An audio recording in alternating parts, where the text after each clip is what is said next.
Welcome to another episode of the Why Create podcast. I hope you had a great week. Make sure to find time to relax and do something for yourself today.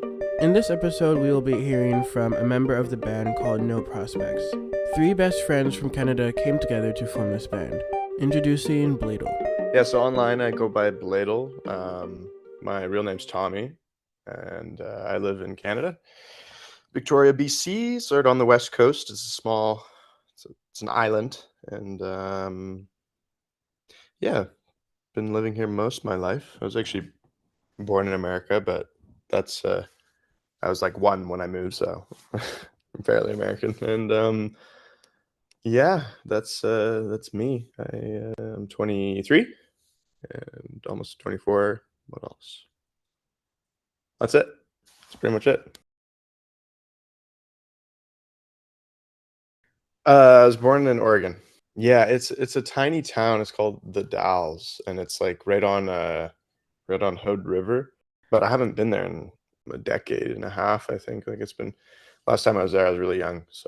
So, do you have family who live in the US? No, yeah, no, all my family's in Canada. My immediate family, we were living there just for a little bit, and then I was born there, and then they're like, "Oh, let's move back to Canada." So Are there any artists who have inspired you when it comes to music? I think my main inspirations, like I grew up listening to the Beatles, which a lot of people grew up listening to those kinds of artists and like classics. But yeah, Beatles was always an inspiration for me. I remember like with my friends who I make music with now, I remember listening with them, in elementary school. We'd listen to the Beatles or like Queen together. I don't really listen to too much of Queen anymore, but Beatles I've always listened to. Adrienne Lenker is a huge inspiration. She's part of a band called Big Thief. Her music's pretty amazing. I think she's one of the best songwriters right now. Been getting into songwriting. I wasn't always into songwriting. It's been about like 2 years of doing it casually, and then now um, really trying to take it more seriously. You know. I also really enjoy songwriting. It's the perfect way to capture your emotions and experiences. Totally. Yeah. And it taps into something. I totally agree. It taps into something that's like aside from us humans. It's almost like a spiritual sort of feeling. Yeah, absolutely. So, for those who don't know, can you describe the style of music that you create? Yeah.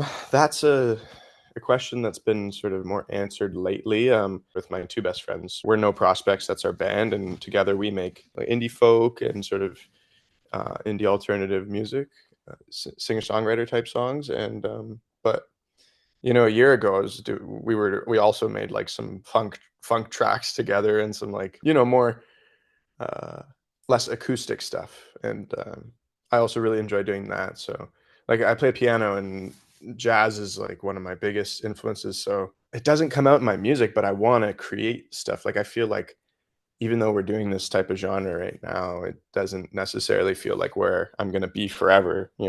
Yeah, but I have been really enjoying your acoustic stuff. I think I pretty much streamed all of your songs on Spotify by now.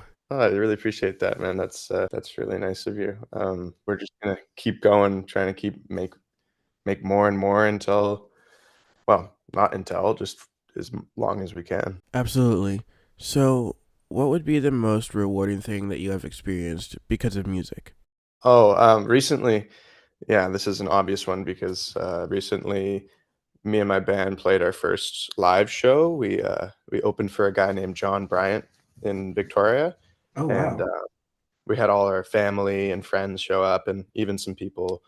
The venue was pretty sizable, and we were practiced really really hard, and it turned out really well. Like we did way better than we thought we would, and yeah, that was such a good feeling to be able to like show that like the music that we're making in like on paper is like it's working in person, like it's live. It's a good feeling. So, how did that come about? How did you get invited to do that? Literally, my friend Fisher, he just reached out to John Bryan on TikTok. Yeah, John was like, "Yeah, sure." And then we just organized it. Yeah, it's crazy how like simple it can be. Like we didn't really think to reach out personally to artists. We were In February and March, we were reaching out to festivals to see if we could play this summer. But then Mm. Fisher, he just reached out to John Bryant personally on TikTok, and yeah, then we just kept it going. And we might even, well, maybe I shouldn't say this, but we might have a show in July again in Victoria and Vancouver. Oh, that would be really neat. I might just have to buy a ticket for that. Yeah, yeah. We're not sure. We're not sure, but it might happen. So yeah, I guess I've had a similar experience with that because when I first started this podcast, it took me months to find the first person. But then I just realized if I do reach out to the people personally, there is more of a chance that I'd eventually have them as a guest. It's something in us that like creates like limitations on ourselves. Like there's no, I mean, it's even for anything. And like if you're applying for a job, like you don't have to have something that's set up like a job, what is it called, posting or something. Like you can just reach out to a company or reach out to where you want to work and be like, hey, here's my resume. Like I did that with, I'm working at a brewery right now and they didn't even have any openings, and I sent them a resume a couple months back and then they reached out. It's like you put these little feelers out and sometimes they come back. Yeah, for sure. There's definitely something bound to come back if you are dedicated and persistent. I'm not sure if you answered this before, but how and when did you get started in making music? Yeah, so I guess, yeah, I didn't answer that exactly. I was always interested in music and the piano. Like I took lessons as a kid and then I quit for 10 years. So I was maybe 10 years old when I quit, and then I got back into playing the piano just like on my family's keyboard when I was about, I was like 18 or something. I wasn't like I was pretty old. When I was in university, I started using Logic right before COVID actually. So it was like 2019. I started just messing around with Logic, and my sister at the time was using it too, and she had like a MIDI keyboard and stuff. So honestly, I can kind of thank my sister because she was doing that and producing herself, but she's not doing as much anymore. But then I just kind of took her stuff, used her stuff, and my first introduction was like recreating melodies that I heard in songs, like with the MIDI keyboard. Oh, And neat. it's so crazy to me because that was, like 5.5 years ago. And it took me so long to do these things, like to transcribe these songs. And like now looking back, it's like how much easier it is now. But I didn't have that sort of language of music, like I initially was not there. My piano, like I couldn't play the piano, I couldn't play the guitar or like communicate my music ideas. And I produced for years. I produced for 3 or 4 years just making beats on my laptop. And then I came back, like me and my friends Matthew and Fish were always like musical together and would jam and stuff, but we never like wrote songs together until I came back like a year ago. And that's when we started our band, and that changed everything pretty much. I really started to take it more seriously compared to just like releasing beats and trying to be a producer. I started to become Hmm. more of a band member and a songwriter. So I know that you said you stopped doing piano when you were about 10. When and why did you start back? Started up again. I actually took a year of lessons in grade 11, but so that was like when I was 16 or something. But I didn't learn anything. I just learned how to read sheet music, and I was like, what is this? And so I quit and didn't really learn anything from it. And then a couple years later, I was like, I love the piano, so I started learning on my own. And that was, yeah, started learning the piano seriously when I was about 18 or something. You're an adult now and you're more capable of realizing how things make you feel. Like you're not as caught up with the idea that something's hard because it's more redeeming when you're older, I feel. Hmm. Like when you're young, you don't really understand the whole context of music, or like the piano. It's like, oh, this is just, who cares about this? But then when it clicks, it clicks. And then you Yeah, never get tired of it. absolutely. What drives you to keep creating even when it feels like no one is paying attention? It's a good question. I feel like I think my friends, like having Fisher and Matthew there, it's like I'm able to sort of Like it's like I always have these friends that are caring about what I do and what I create, and it's reciprocal, right? Like I care a lot about what they write, and I'm so proud of them. And it's like it's kind of like a little trio system of appreciation, and it never feels judgmental or anything. And it actually pushes me to write better songs and to not get caught up in my head about no one's hearing this, or it always feels like it's being heard. So I guess I'm just kind of lucky. I have people that are always there to hear it, you know? I actually really like that answer. While you were talking, the phrase positive peer pressure came to mind. What you have is the type of peer pressure that we need. It's totally, yeah, that's exactly it. It's a positive peer pressure because I'm there's almost no negativity. There's like a tiny little bit of like uh I guess jealousy, but it comes from such a good place. Like if Matthew or Fisher comes to me with like an amazing song, I'm like, wow, like I'm a little bit jealous, but I'm just so proud that they did that. And then it just Yeah. pushes me to be a better songwriter, which is awesome. What is the thing that you are most proud of? Honestly, like it kind of has been like lately, I think maybe I'm just sort of biased by like how recent this show was, but I'm really proud of that. And not even proud about the show. I'm just sort of happy and content with the fact that I'm looking at our skill in a positive light. Like I'm proud that I'm not doubting that we're pretty good at music. I don't know if that makes Mm-hmm. any sense, but Yeah, no, it does. And that's a very valid thing to be proud of. Not many people get that. There are so many people who are pursuing music, but they never get to actually perform. They're only ever doing things out of their room. yeah, that's true. I mean, it doesn't always feel like I'm super proud, but it feels nice knowing that we can do it. We can do live stuff. If the internet dies or something, we can still play music. Yeah. Oh, is there any way that we can watch the live performance? Yeah, yeah. Actually, we've segmented the songs that we performed on our YouTube. Yeah, No Prospects Collective on YouTube. We No have 7 prospects. subscribers. Well, you're about to have 8. Sweet. Yeah, it's more about our documentation too, like having these things so we can show, festivals, or we can show artists like, hey, this is how we perform. You can just go look at it on our YouTube.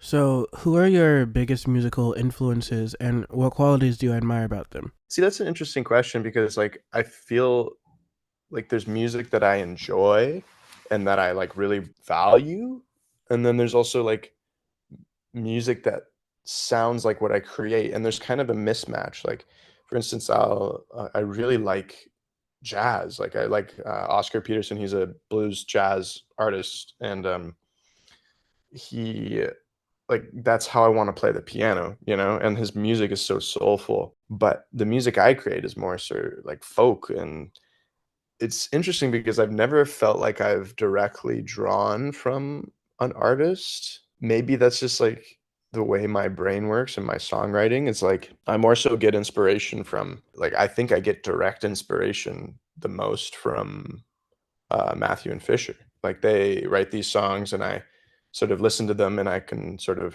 it is an influence, right? It's not like I'm copying at all. It's just Hmm. like for me, it's like to match what they're doing or to sort of take some of the essence of what they're doing and write songs in that way is well, it happens all the time, but I just tend to write music like that. I don't tend to write music like Oscar Peterson or like jazz stuff. Hmm. Because I don't, yeah, I'm not there in that space, I guess. I feel lucky so often. It's just the fact that I have these guys in my life is like a blessing. Um, and it kind of just I don't know, it just happened that way. It's not like I really looked for it. It was just there. It is a shame because I feel like it's hard to find connection in this day and age, like just in general. Like I don't think, and music makes it hard to really find someone that resonates and who you can trust too. Like if you want to make music together, you have to trust them. I'm so lucky that I have these guys that I've known for 15 years. It's a pretty awesome thing. This might be repetitive, but is there any past experience that highly influences your music? Yeah, I mean that's it is different enough of a question because I feel like I'm thinking of different things. I guess this is a more an influence on why I do what I do is I was traveling for a long time, about 10 months after I yeah, 10 months after I graduated, let's just make it simple. And when I was traveling on my own, I didn't have the ability to make music. And that's when I sort of that was an experience that made me realize that like this is what I wanted to do. And without it, it like feels horrible, you know? Like without this thing in my life, it wouldn't be a life. Like it wouldn't be good, you know? Yeah. I guess that's not really like influencing, but it's the kind of why I do it. It is a big why that I do it is because without it, it is bad. And also doing it makes me feel so good. Yeah, that's a great answer. And that answers this question, but it also answers the general question of the podcast: why I create. Are you where you want to be, or is there a higher goal? Phew. I think I would like to implement the idea in my life that my life is perfect the way it is because that notion gives me more momentum to create like more authentically and less about something in the future and more about what's in the present. But I do think that, I have like aspirations like for me and Fisher and Matthew, like I'd love for us to play like a festival or to tour or, these things. And I don't think that's a super ambitious goal. I think like I can see that in the future. So yeah, I mean, besides having like a more concrete version of what it is we are as this band, like I don't really think I have that many ideas for the future. I'm not like looking and striving towards these big sort of goals. It's like I am trying my best to stay in the present and to function in the present. But I mean, it's hard. For sure. Sometimes I'm like, what am I doing? Like, is this going to work out? Like, there's always these doubts, and it feels like unstable sometimes. But ultimately, it feels so right. It's balance. Like, it's life. Being creative is, I think, one of my biggest teachings in how to live life is it's a balance between this like sort of structure and this freedom and like this hard work and this play and all these like concepts of black and white. It's like there isn't really a way to do it. It's the less you sort of put yourself in these constraints, the better it is for freedom, and the better it is for creativity. And I think, some of the most creative people in the world were kind of unhinged, like they could be troubled and stuff. And that's why it's like you got to Yeah, be careful. You absolutely. don't want to become too unhinged. Like who was a troubled artist? Who was Van Gogh? Didn't he eat paint and die? Like you don't want to become Van Gogh, but you don't want to be into this idea of, well, I hate to say it, but like capitalism and growth as money and growth as success and all these ideas. Yeah, and that's actually a great lead into the next question, which is literally, how do you define success? That is a good question. And it's such a personal like answer. Um, because everyone would have a different idea of success. But for me, I think it's that's difficult. Money and being financially stable is a part of success. At the same time, I feel like I could feel successful in music even if I didn't make this grand living from it. Like Mhm. I think if I'm writing songs that or if I'm doing things with my friends that change the way people think and the way people feel and help people through times and whatever, like that is success to me as well. I don't know if I have like a straight up answer. I think I'm just gonna have to think about that for a while. It's probably a good question to ask yourself just in general in life. What do you hope listeners take away from your music? I hope that when people listen to my music and our music, really, I hope they can sort of feel what we were feeling in the moment I like and that. have that sort of magic of the room, and the connection between us three as a band and I guess for my own personal music and for other projects with like my friend Zach, it's a bit different. I think like for each sort of style of music that I do, I think there's a different feeling going on. But yeah, Hmm. in general, I think to feel what to have that feeling that is inherent in the track and inherent in the people that made the track communicated to the person, and that could be like sadness or any sort of emotion in just whatever way. Yeah, that's a great answer, and I really think that should be the goal. Is there a project or anything that you would just like to talk about or advertise? Yeah, we actually that's good timing. We just released a song this week, 4 days ago now. It's called Inhibitions. It Ooh. was written by Fisher and recorded with me and Fisher and Matthew all together. We're really proud of it, and I mean, I'm proud of every song we release, and especially I'm even more proud of the songs that Matthew and Fisher make than the ones that I make because I don't know, that's That's just how the it way things always go. is. Exactly. Yeah. Yeah, it'd be awesome if you guys checked it out. That's pretty much it. If you want to listen to more of our music, we got a lot on there. But yeah, that song Inhibitions will be a part of an EP that's coming out in it's coming out on the 9th, and mostly songs that we've released, but there's one more song added on that EP, so there'll Oh, be a new release next Monday as well. So look out for that. amazing. So I know your band No Prospects has their own Spotify, but I noticed that you do too. Yeah, yeah. So, yeah, I created some music with, like, on my own in the past. I don't really make music on my own anymore. Mhm. Um, and Matthew, we had made a song in 2020, like, really long time ago. So we each have our, like, little bits of music that we've done sorta as young artists, but now that we're all 3 together making music, it's less relevant that we have our own Spotify pages, but it's more accurate to go to either Fisher, Matthew, or mine Spotify page to see our whole catalog. All the upcoming releases that were mentioned in this episode have already been dropped and are ready to stream.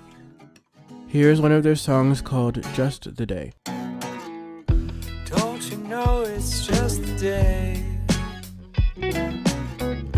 Don't you know it's gone away?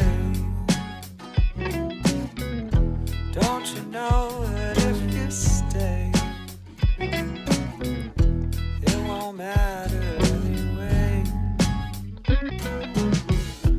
I've been trying to find you all the time. I've been trying to read between all these lines. I've been wondering how you know just where to be. I've been wondering, baby, it's just you and me.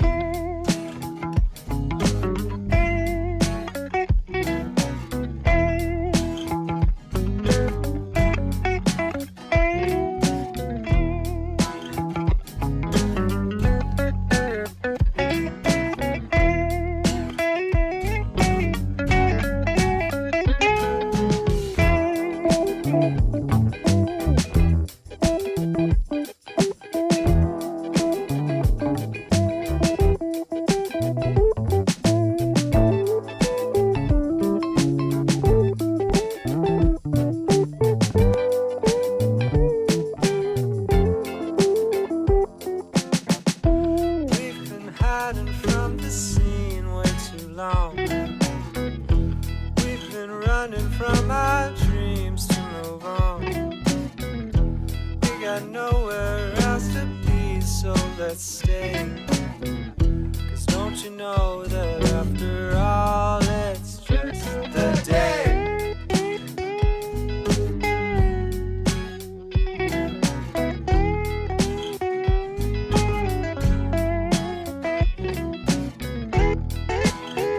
Thank you guys so much for listening to this episode, and I really hope you enjoyed it.